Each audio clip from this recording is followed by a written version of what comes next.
Shalom Ibu Bapa, Saudara-saudariku yang dikasihi Tuhan Yesus Kristus.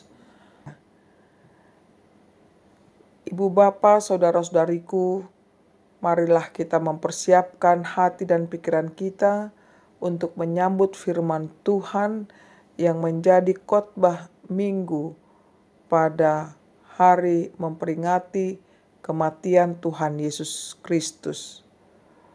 Saya mengundang kita untuk saat teduh sejenak. Saat teduh dimulai.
Damai sejahtera Allah yang melampaui segala akal, itulah yang memelihara hati dan pikiranmu di dalam Kristus Yesus Tuhan kita. Amin. Saudara-saudariku yang dikasihi Tuhan Yesus Kristus, marilah kita mendengarkan firman Tuhan yang menjadi khotbah pada hari Jumat Agung ini, yakni memperingati hari kematian Tuhan Yesus. Marilah kita membacanya dan merenungkannya dari kitab Injil Lukas pasal 23 dimulai dengan ayat 44 sampai dengan 48. Demikianlah bunyinya. Yesus mati. Ketika itu hari sudah kira-kira jam 12. Lalu kegelapan meliputi seluruh daerah itu sampai jam 3. Sebab matahari tidak bersinar dan tabir bait suci terbelah 2. Lalu Yesus berseru dengan suara nyaring, "Ya Bapa, ke dalam tangan-Mu kuserahkan nyawaku." Dan sesudah berkata demikian, ia menyerahkan nyawanya. Ketika kepala pasukan melihat apa yang terjadi, ia memuliakan Allah, katanya, "Sungguh orang ini adalah orang benar."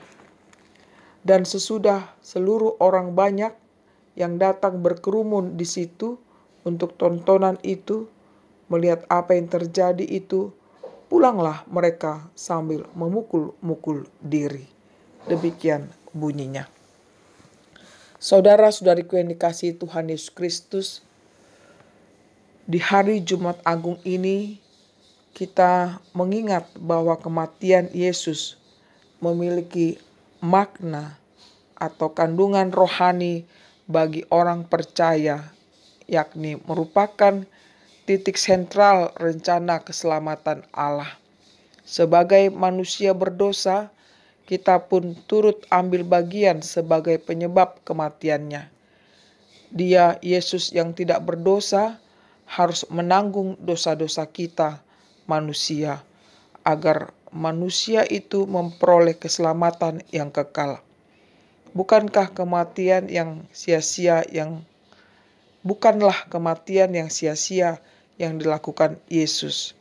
Kematiannya memberikan makna dan tujuan baru bagi kehidupan manusia.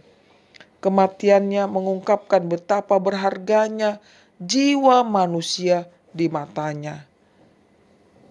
Saya kutip dari Yohanes 3 ayat 16.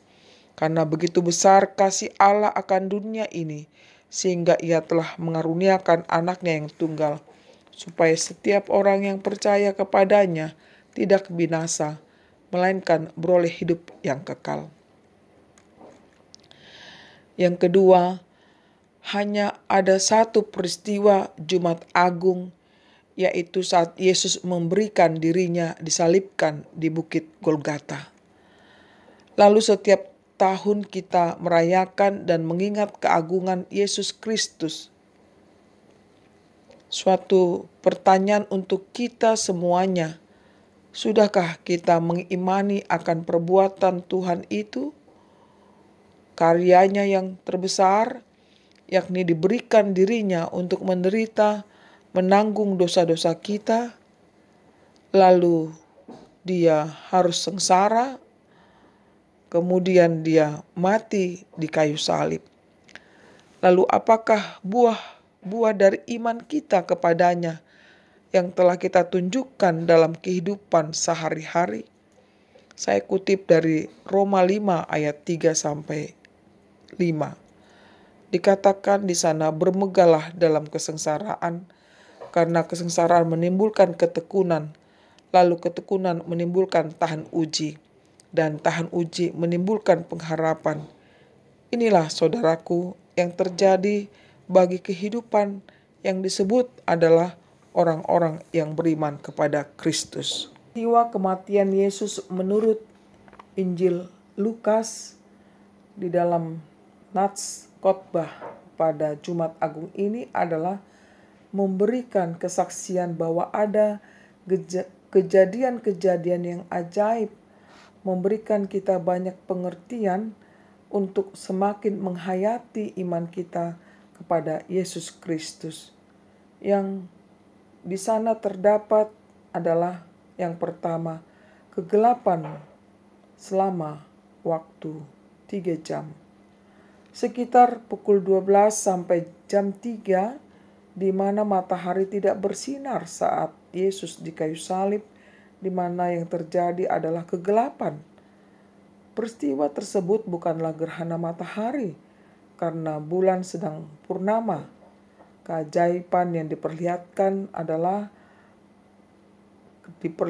Allah kepada dunia, bahwa dunia telah kembali kepada keadaannya yang semula, yaitu gelap gulita yang menutupi samudra raya. Kejadian 1 ayat 2. Kemudian bahwa seluruh alam seakan-akan berduka bersama Pencipta ketika Ia menderita dan mati. Lalu Yesus mati di kayu salib adalah terang bagi kehidupan kita. Betapa gelapnya hidup kita tanpa Yesus. Lalu apa yang terjadi selain kegelapan? Yakni tabir bait suci terbelah 2. Tabir bait suci sebagai penutup ruang Maha Kudus yang menjadi tempat kehadiran Allah. Tidak seorang pun boleh masuk ke dalamnya selain imam besar. Itu pun hanya boleh 1 kali dalam setahun. Tabir pemisah itu menjelaskan tentang adanya jarak yang memisahkan manusia berdosa dengan Tuhan yang Maha Kudus. Kita bisa lihat di dalam kitab Yesaya 59 ayat 2. Tetapi yang merupakan pemisah antara kamu dan Allahmu ialah segala kejahatanmu, dan yang membuat Dia menyembunyikan diri terhadap kamu sehingga Ia tidak mendengar ialah segala dosamu. Segera setelah kematian Tuhan Yesus, tabir yang ada di bait suci itu terbelah yang hendak menjelaskan bahwa jalan masuk ke tempat yang maha kudus kini sudah terbuka. Saudara-saudariku yang dikasihi Tuhan Yesus Kristus, melalui kematian Tuhan Yesus menunjukkan bahwa Tuhan Yesus telah memenangkan kita dari dosa yang memisahkan kita sebagai manusia dari Tuhan yang Maha Kudus dengan mengambil beban dosa dan menanggung hukumannya. Yesus telah menyingkirkan pemisah antara Allah dan manusia. Kemudian kita bisa melihat kejadian yang ketiga adalah kesaksian, di mana kepala pasukan dan orang banyak menyaksikan apa yang terjadi pada proses penderitaan sampai dengan kematian dari Tuhan Yesus. Dia sendiri mengepalai proses pengeksekusian Tuhan Yesus saja, akhirnya dapat mengakui bahwa Yesus adalah orang yang benar, yang mati tersalib, namun dia memuliakan Allah.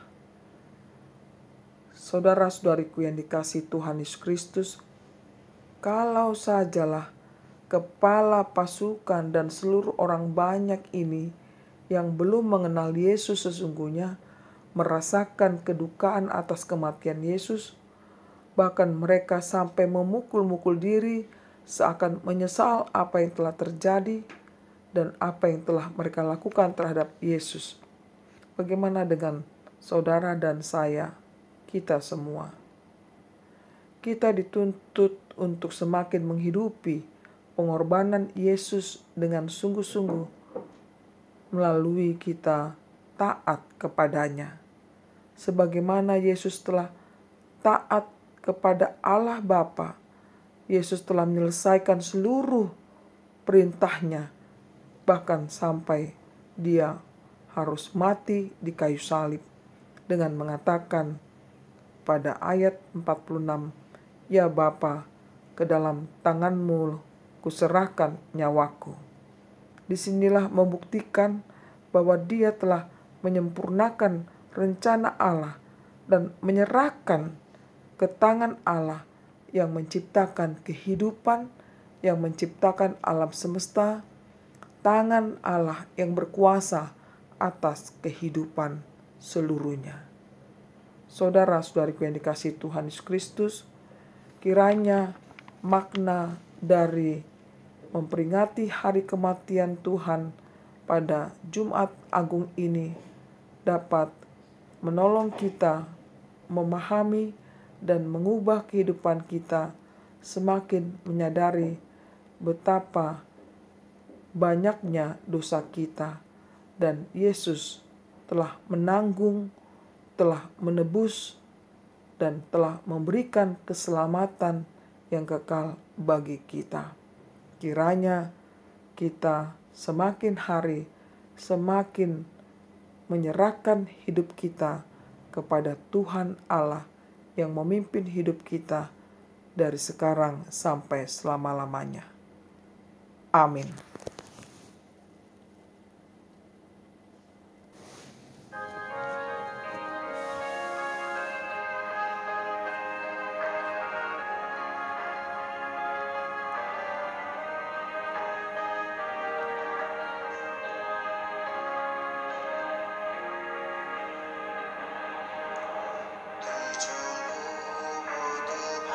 Saat diriku, bagaimana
Marilah kita berdoa.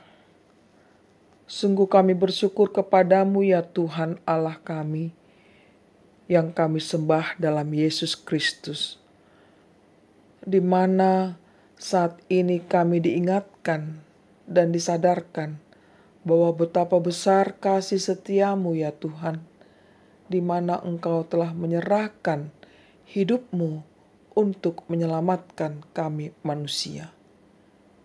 Tuhan, pengorbananmu yang begitu luar biasa dan sampai kepada kematian.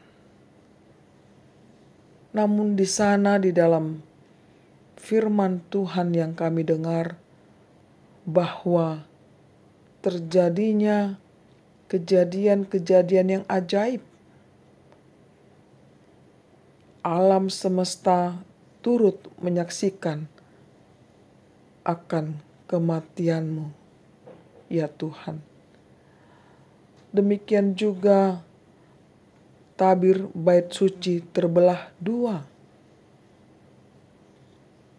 Demikian juga dengan kepala pasukan yang menyaksikan akan peristiwa penderitaan Tuhan Yesus sampai mati di kayu salib. Dia mengakui bahwa Yesus adalah orang benar dan dia memuliakan Allah.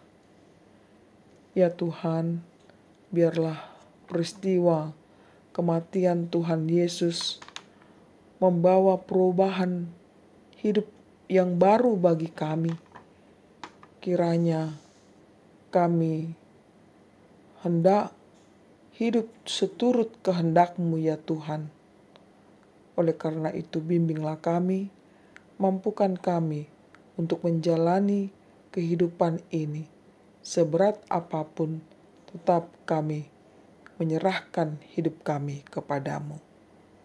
Berkati kami semua ya Tuhan, dan kami mendoakan saudara-saudara kami yang sedang sakit, dimanapun mereka berada, berilah mereka kesembuhan, semangat untuk menjalani kehidupan ini. Apalagi di situasi pandemi COVID-19 ini Tuhan, kiranya Engkaulah yang selalu menjaga kami, menjauhkan kami dari mara bahaya. Ya Tuhan, kami berserah padamu. Dengarlah doa kami. Demi Yesus Kristus, kami berdoa dan mengucap syukur kepadamu. Amin. Terimalah berkat Tuhan. Tuhan memberkati engkau dan melindungi engkau. Tuhan menyinari engkau dengan wajah-Nya dan memberi engkau kasih karunia. Tuhan menghadapkan wajah-Nya kepadamu dan memberi engkau damai sejahtera. Amin.